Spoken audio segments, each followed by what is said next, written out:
Hey guys! Thanks for stopping by, and I want to keep this video short and informative about the Motorola's One HyperOS update. So without wasting any more time, let's get into the video.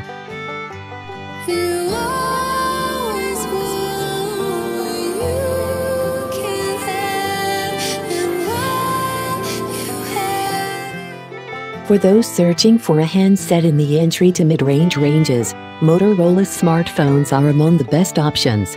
The One Hyper is a low-cost handset that's been on the market for a little over a year, but its low cost isn't the only factor that makes it a good purchase. Since it was released at a time when Android 11 wasn't yet available, the Motorola One Hyper came with Android 10. Thankfully, Motorola has determined that this mid-range smartphone is deserving of some time and effort to upgrade to Android 11. Any Motorola One Hyper users in Brazil will be registered for the Android 11 upgrade starting this week. While this is not a widespread upgrade, at least one person has upgraded their phone to Android 11 and shared a screenshot to demonstrate that it is open to others.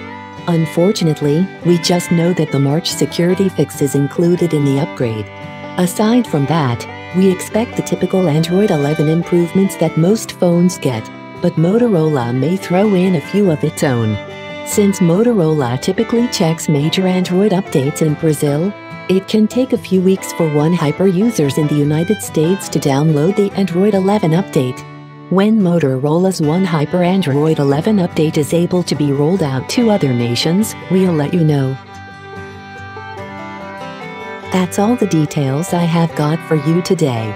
If you find this video helpful, then a like is appreciated. Also, if you love to watch similar videos, then hit that subscribe button. Catch you guys with another tech news soon. Thank you for watching.